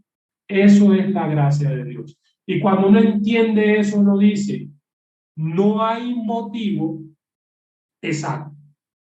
La salvación es del Señor. Y cuando uno entiende esta verdad escritural, uno dice, no hay motivo para jactarse. No hay motivo para el orgullo. No hay motivo para la arrogancia. Porque lo que le va a pasar a Pablo, y yo creo que si lo leo en el capítulo 3, en el versículo 27 en adelante, él lo va a exponer mejor. Dice, ¿dónde pues está la jactancia? Queda excluida. ¿Por cuál ley? ¿Por la de las obras? No, va a decir Pablo, sino por la ley de la fe. Concluimos pues, esa palabra concluimos es como, mire, ténganlo claro, por favor, que el hombre es justificado por la fe sin las obras de la ley. ¿Es Dios solamente Dios de los judíos? ¿No es también Dios de los gentiles? Ciertamente también es Dios de los gentiles, porque Dios es uno y Él justificará por la fe a los de la circuncisión y por medio de la fe a los de la incircuncisión. Luego, por la fe invalidamos la ley, de ninguna manera, más bien confirmamos la ley. La confirmamos. Entonces, siendo esto así, voy a dar lugar a compartir un tema en el mismo Romanos que viene siendo el siguiente. Yo sé que estudiar el pensamiento paulino da lugar a que surja un sinnúmero de preguntas y no me quiero imaginar ahora que termine el bloque qué preguntas me vendrán o en las próximas clases, pero vamos allá. Vamos ahora a Romanos capítulo 10, versículo 1 al 4. Capítulo 10, versículo del 1 al 4. Alguien de manera voluntaria que nos lea el pasaje, lo puede leer desde la diapositiva, desde allí, desde la pantalla, por favor. ¿Quién quiere leer el texto?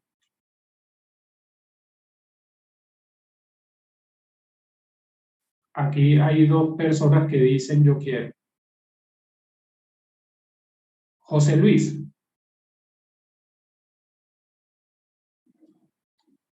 Ayúdanos, por favor.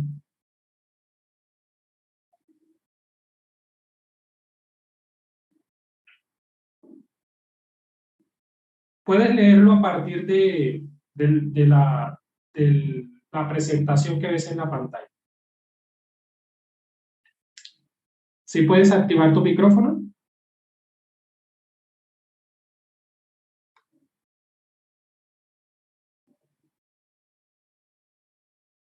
Bueno, si no puede José Luis, Marce Rodríguez.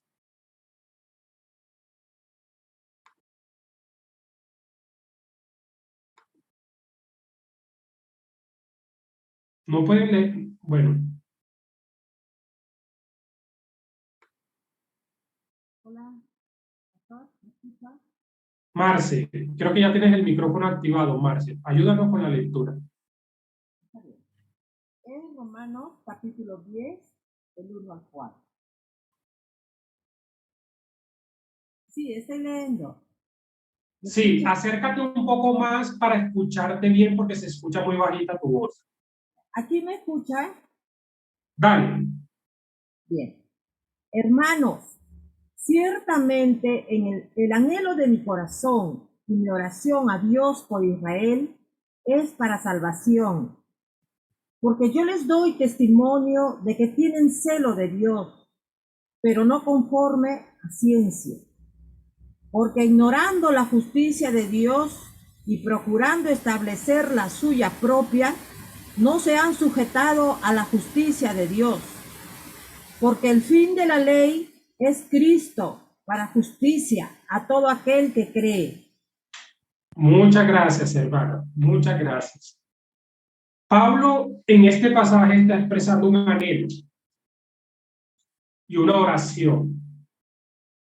Y es que el pueblo de Israel no solamente logre entender, sino que logre apropiarse del beneficio de la salvación por medio del Mesías, de Cristo.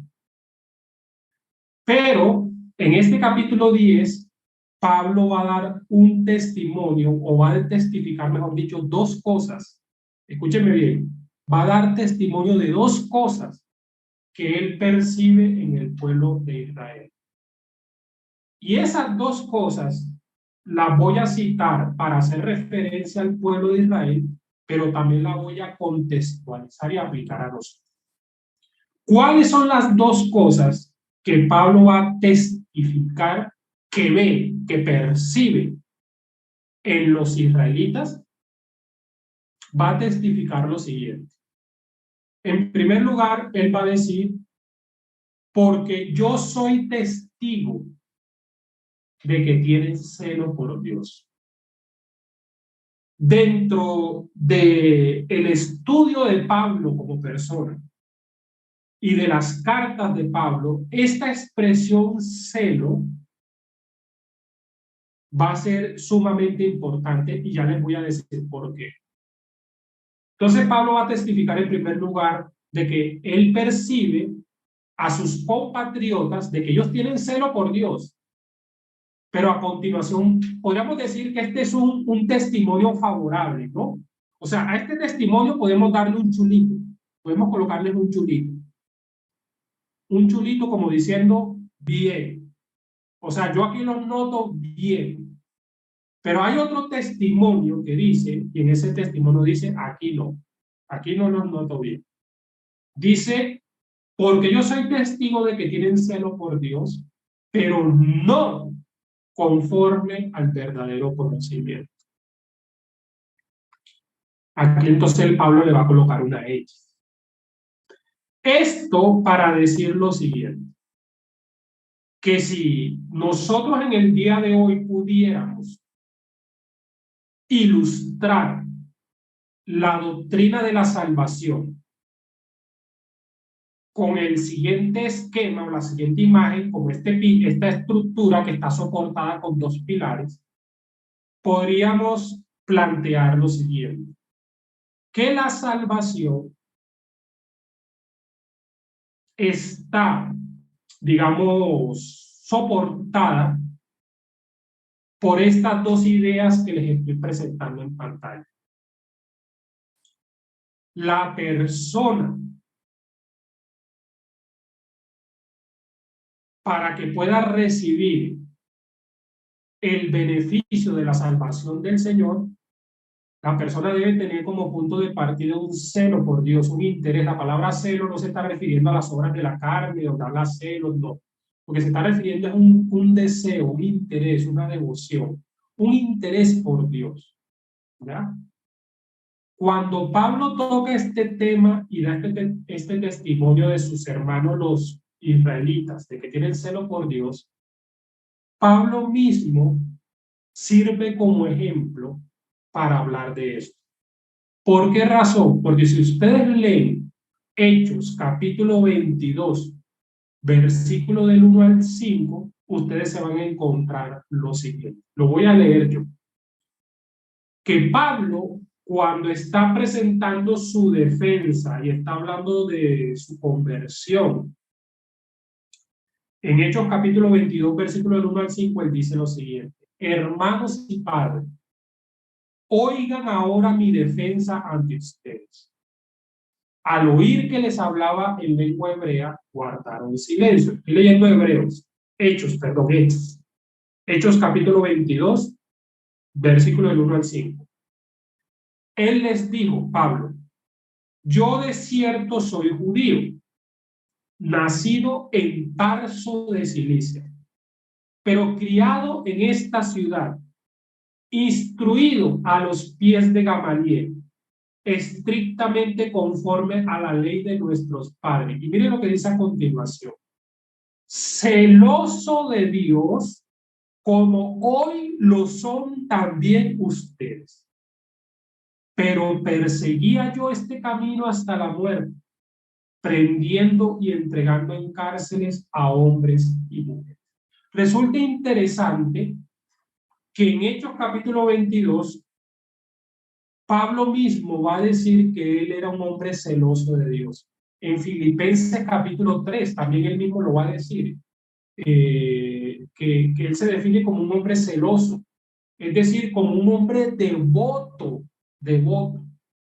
Pero ¿qué les quiero yo enseñar con esta ilustración que estoy compartiendo? Que Pablo va a decir que tener celo por Dios no es suficiente. Es bueno, es importante, claro que sí, pero no es suficiente. ¿Saben por qué razón?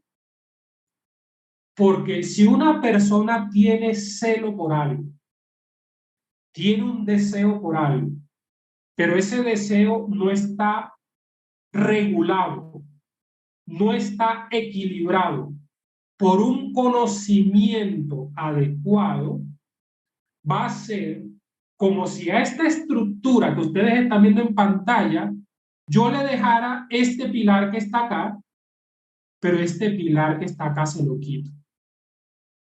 ¿Y qué pasaría si yo le quito el pilar que está al lado derecho, en el caso de mi posición? Que esa estructura se va a caer, esa estructura se va a quebrar.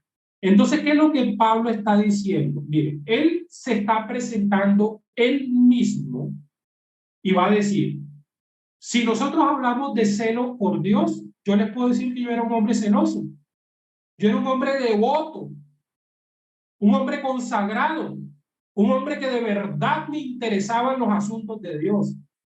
Pero va a decir a continuación que por desconocer el plan salvífico de Dios, él perseguía este camino hasta la muerte, prendiendo y entregando en cárceles a hombres y a mujeres. Y lo que él viene a decir a la luz de Romanos capítulo 10, versículo del 1 al 4, es que sus compatriotas, los israelitas, están cometiendo el mismo error que él cometió. Están cometiendo el mismo error. ¿Por qué razón? Porque aunque una persona tenga celo por Dios, si ese celo no aparece equilibrado por un conocimiento adecuado de las Escrituras y de manera concreta por un conocimiento adecuado de lo que significa la justicia de Dios, esa estructura se va a desequilibrar y la persona no va a entender bien, no va a entender bien el plan de Dios.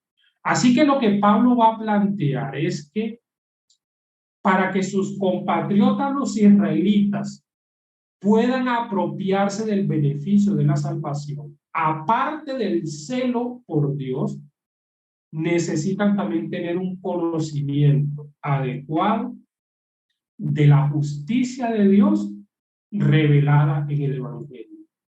¿Y saben qué es lo que va a decir Pablo? Se lo voy a corroborar una vez más, permíteme retrocedo acá. Pablo va a decir aquí cuál fue el gran error que él cometió y cuál es el gran error que él también identificó que sus compatriotas cometieron. Lo que Pablo va a decir es lo siguiente: ignorando la justicia de Dios y procurando establecer la suya propia, no se han sujetado a la justicia de Dios, porque el fin de la ley es Cristo para justicia de todo aquel que cree. Pablo va a decir y va a hablar de una pseudo justificación. Y el resultado, o mejor dicho de otra manera, lo que desencadena que una persona tenga una pseudo justificación es nada más y nada menos el hecho de que la persona ignora cuál es la justicia de Dios y lo que la persona empieza a hacer es emprender el camino de buscar su propia justicia. Y yo les quiero decir algo, esto no es algo que solamente les pasó a los israelitas en la antigüedad. Eso es algo que incluso hasta los cristianos en el día de hoy le ocurre.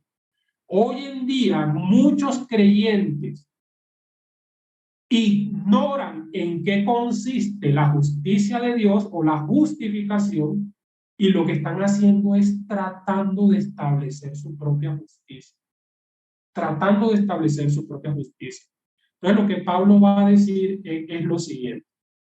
Si nosotros no entendemos esos dos pilares que ustedes están viendo en pantalla, vamos a desembocar en elaborar una pseudo justificación.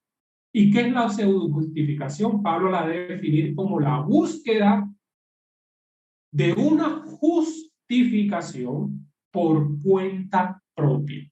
Por cuenta propia. Pablo lo va a decir en Romanos: ignorando la justicia de Dios, han cometido el error de tratar de construir su propia justicia. Y voy a terminar con este slide. La conclusión, bueno, aquí no vamos a concluir la doctrina de la justificación, porque hay más, pero la conclusión que el pensamiento paulino va a presentar respecto a la doctrina de la justificación es la siguiente. La justificación no se va a generar por las obras de la ley, sino que la justificación se va a dar por la fe en Jesucristo, la fe de Jesucristo, porque lo que Pablo va a decir es esto. Y yo quiero que ya para terminar podamos ir al siguiente pasaje bíblico. Esto lo voy a tomar como una fundamentación, ya me estoy saliendo de Romanos, pero podemos decir este pasaje, Gálatas capítulo 2, versículo 16. Gálatas capítulo 2, versículo 16.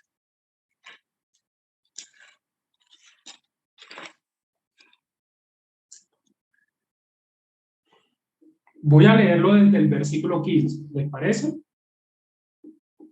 Va a decir Pablo: nosotros, judíos de nacimiento y no pecadores de entre los gentiles, ellos se consideraban así, ¿no? Como que no eran pecadores. Y Pablo lo que va a decir en Romanos: no, tanto judíos como gentiles son pecadores. Nosotros, judíos de nacimiento y no pecadores de entre los gentiles, sabiendo que el hombre no es justificado por las obras de la ley, sino por la fe de Jesucristo, nosotros también que hemos creído en Jesucristo, para ser justificados por la fe de Cristo y no por las obras de la ley. por cuanto por las obras de la ley nadie, una vez más lo voy a decir, por cuanto por las obras de la ley nadie será justificado.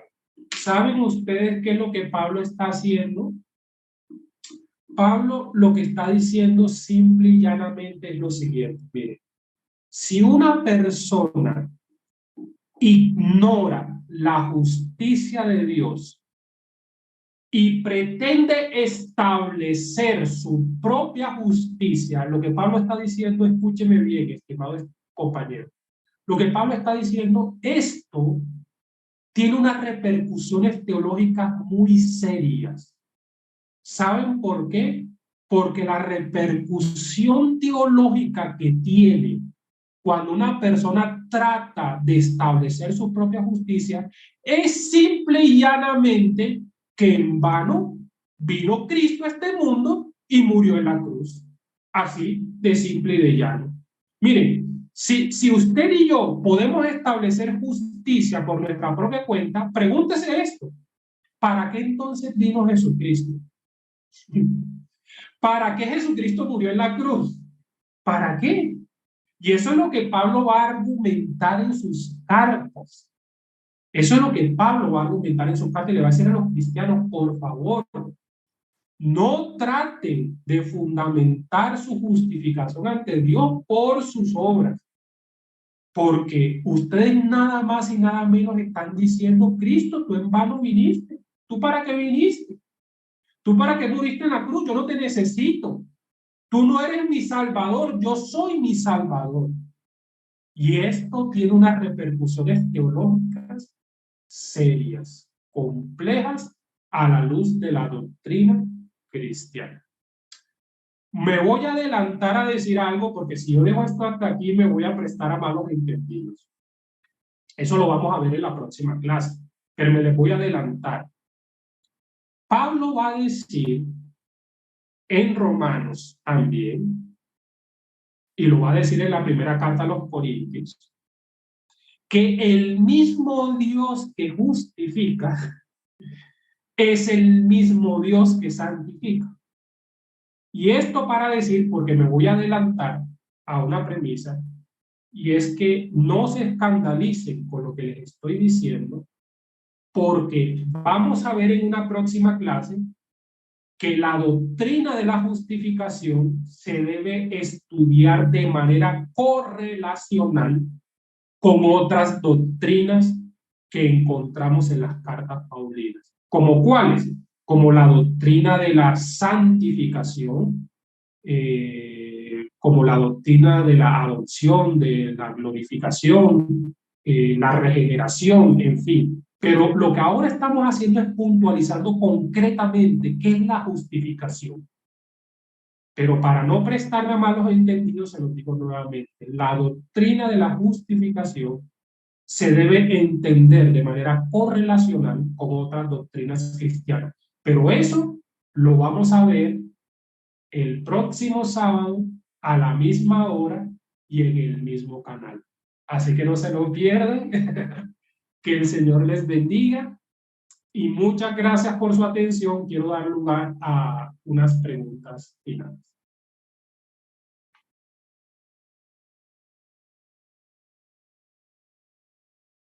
Por favor, tengan misericordia de mí.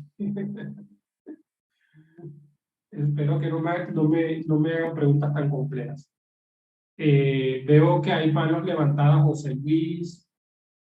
Veo, yo sé que ya tienen hambrecita, yo sé que es hora ya de almuerzo, no se preocupen. José Luis. Vale, gracias, gracias.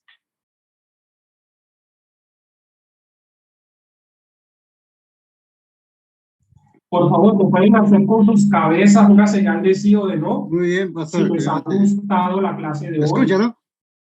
Si les ha gustado la clase de hoy, si les ha parecido bonita, les ha edificado, han sentido, ay, gracias Marcela, hace así con su dedo arriba, Jaime también, muchísimas gracias, de verdad, gracias.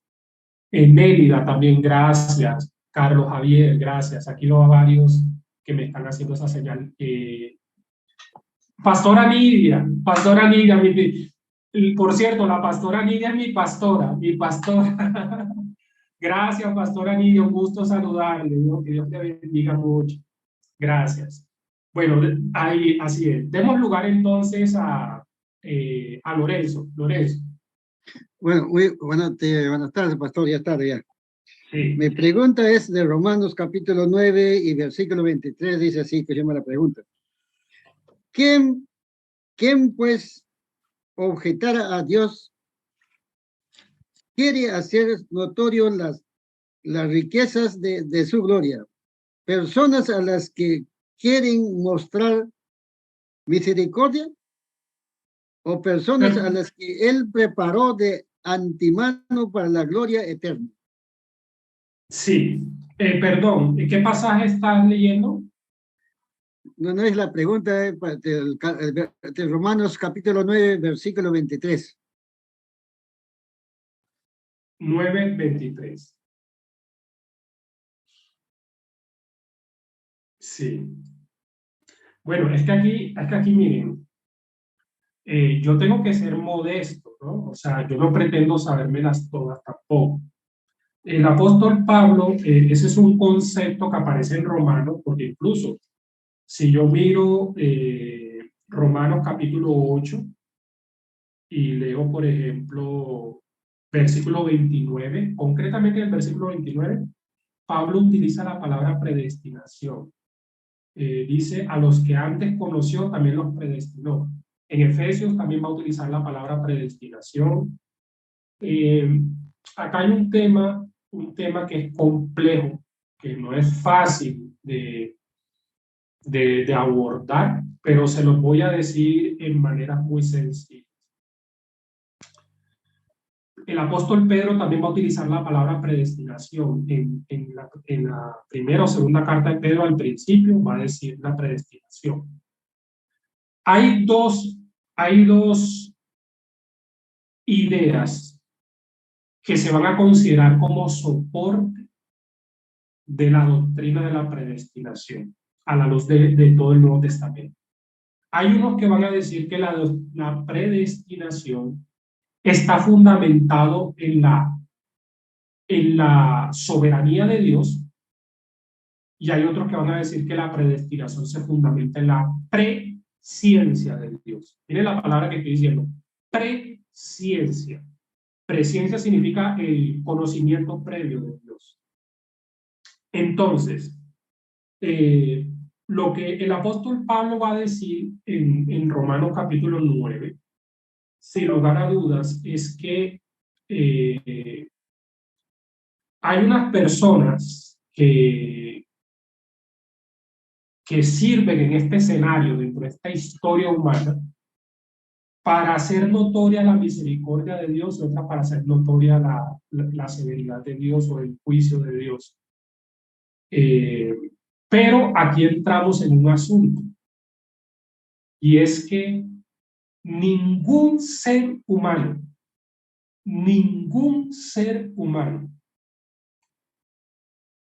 tiene la capacidad, ni tampoco puede tener la osadía de él pretender y señalar y decir, esta persona sí lo es predestinada y esta persona no lo es.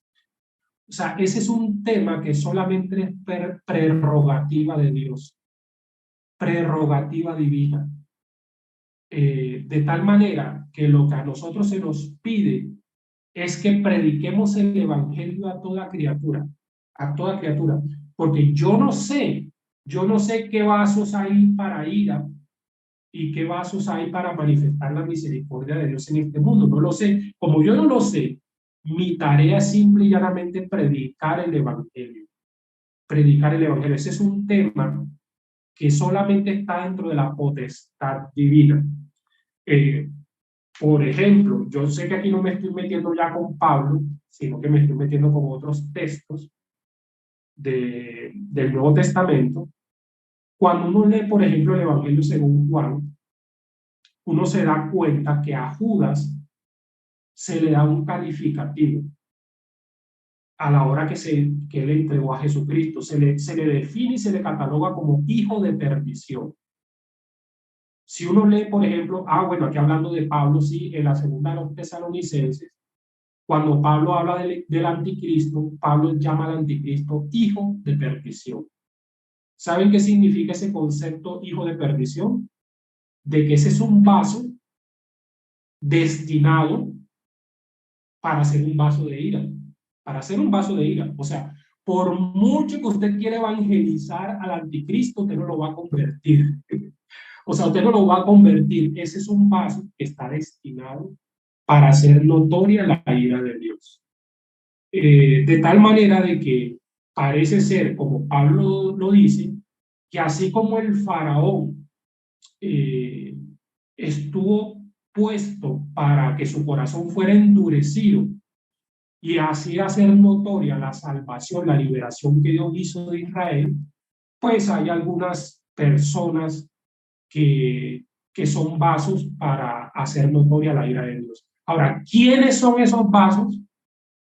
Es allí donde nosotros como seres humanos no podemos ponernos a señalar y decir, no, tú sí estás predestinado y tú no estás predestinado.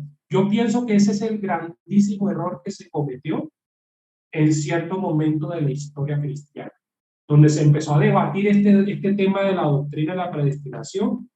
Y este es un tema complejo, es un tema complicado, amerita un estudio detenido, y yo creo que ahora con pocos minutos no puedo tratar de responder a un dilema que ha tenido muchos siglos de historia para tratar de comprender lo que Pablo quiso decir. Solamente me quiero quedar con eso. El término como tal sí aparece en las cartas de Pablo. Ya les cité el pasaje.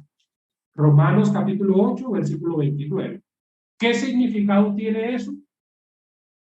Hay quienes van a decir que la predestinación está fundamentada en la soberanía de Dios, y otros van a decir, no, la predestinación está fundamentada en la presencia de Dios. Es decir, Dios ya conoce la historia y de manera anticipada Él ya sabe quiénes se van a salvar y quiénes se van a perder.